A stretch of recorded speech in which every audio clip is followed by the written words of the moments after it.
I am indeed most honored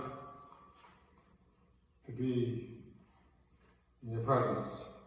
So, good evening, distinguished guests, Jewish community of Rockville Center, members, educators, students, community leaders, clergy, public officials, and friends, brothers and sisters, in purpose and shared humanity. I greet my colleagues, Southside School students, Lauren Ferranzani and Kate Gupta. Tonight I stand before you not merely as an author, but as a vessel that carries stories to sacred individuals and voices too brave to remain unheard. I come to you as a custodian of memory and witnesses to humanity's darkest capacities and the brightest sparks of resilience and hope. This gathering tonight is more than a lecture or presentation. It is an invocation, a sacred summoning of conscience and commitment. This evening is about remembrance, but more than that is about resistance. Resistance to hatred, silence and the forces that continue to divide and dehumanize. For over 30 years, I've been entrusted with stories from Holocaust survivors, harrowing, heartbreaking, and utterly human. These were not statistics. These men and women whispered truth in my ear, not because I demanded answers, but because I listened with reverence. Survivors like Sally Fishberg, Sammy Steidman, Inger Achenbacher, and my beloved friend and mentor, Samuel Bykoff.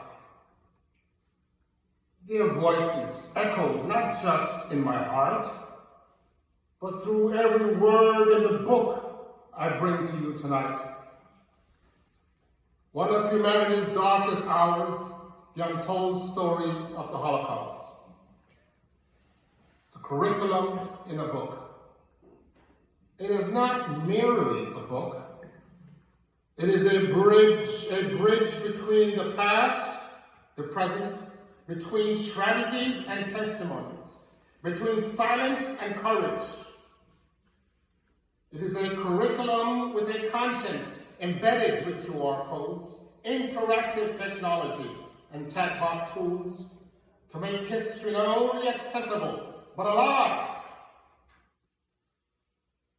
We walk through ghettos, we enter the shadows of camps, we listen to the voices from the gas chambers and gallows, and in those voices we hear something more potent than despair, defiance.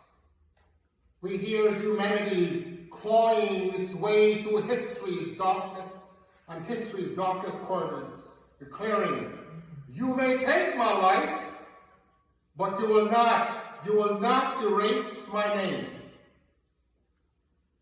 You may have heard about Auschwitz, where 1.1 million people were slaughtered.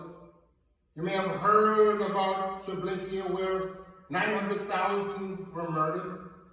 You may have heard about Balzik and Sobibor. But have you heard of the forgotten killing fields of Transnistria? Have you heard of that? Bogdanovka, Babi Yar in Ukraine. You hear everything about everyone else, but not about Bogdanovka, Babi Yar. Well, in Babi Yar, more than 37,000 Jews were massacred in less than 2 days. In Bogdanovka, Ukraine, over 54,600 Jews were slaughtered in less than 14 days. was there that Samuel Bykoff, a child barely 2 years old, was carried through the snow soaked in blood. His mother refused to let him die where so many fell. He lived. He bore witness.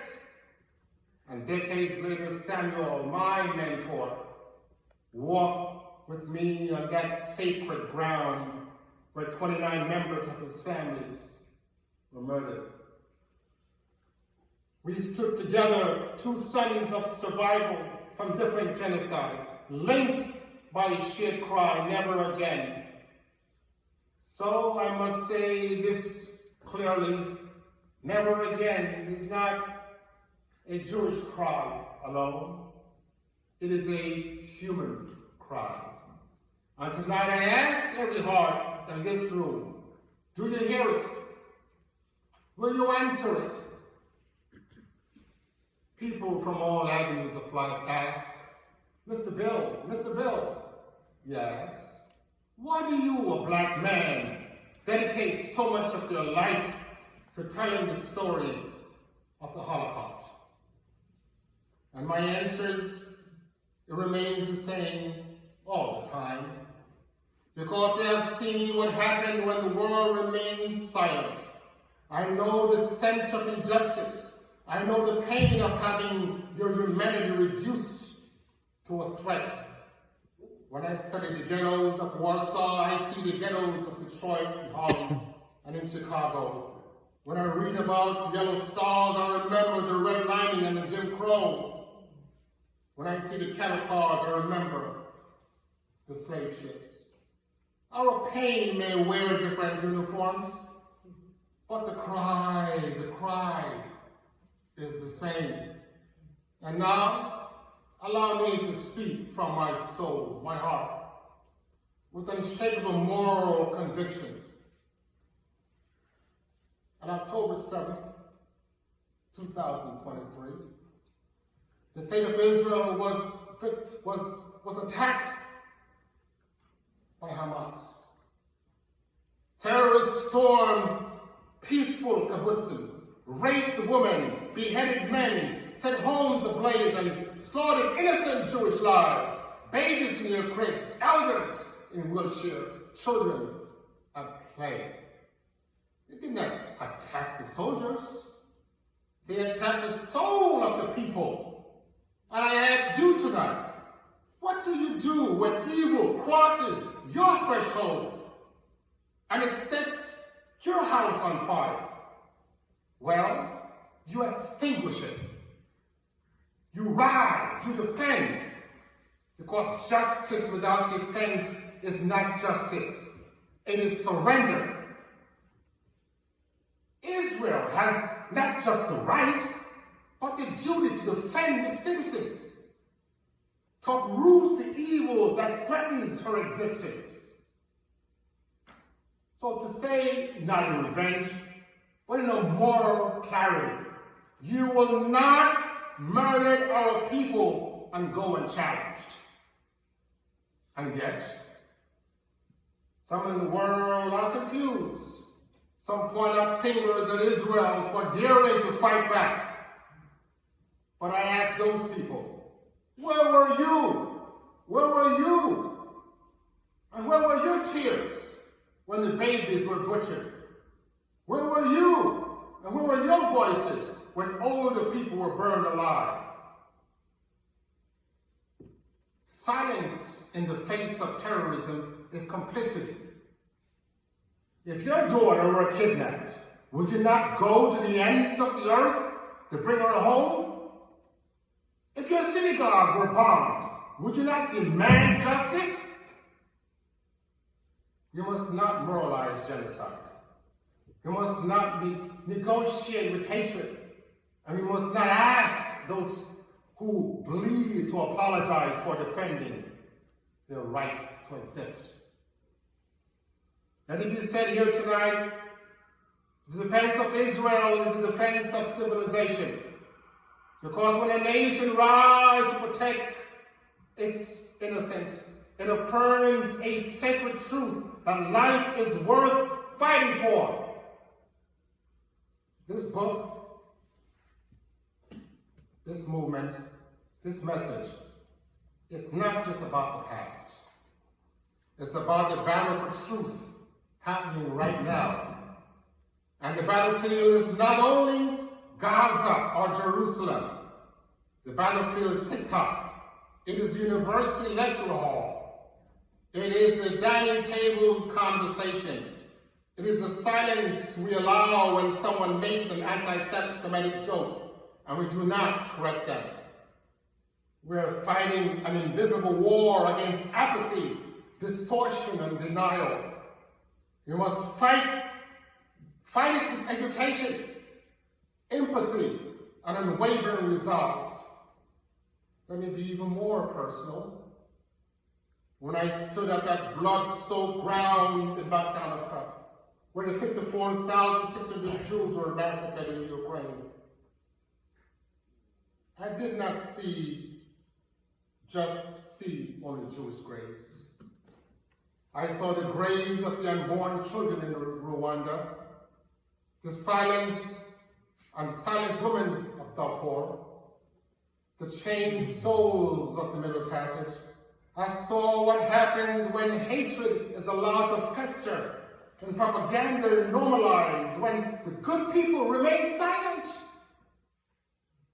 So yes, I am a black man who teaches about the Holocaust, who fight for the services of Holocaust survivors, and advocate for Holocaust education. Yes, because oppression everywhere threatens liberty everywhere.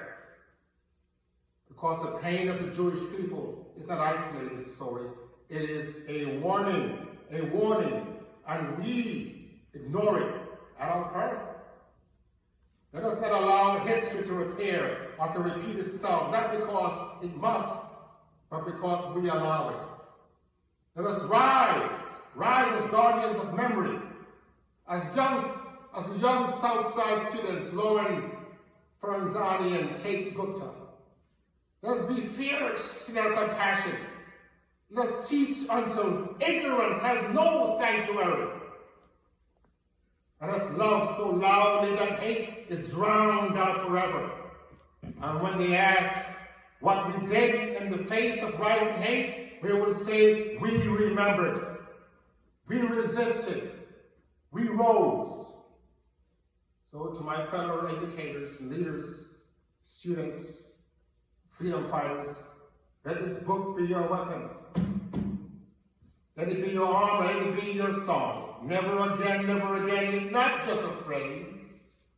It is a charge. It is a torch. And it must be carried not by the few, but by all. So thank you. May God bless the survivors. May He comfort the mourners. May He strengthen the defenders of justice. And may each of us tonight leave this place inspired and ignited with courage, with commitment, with compassion. Rise with me. Stand with Israel. Stand with truth. And above all, stand with humanity. Tonight and never forget. Never again. Thank you.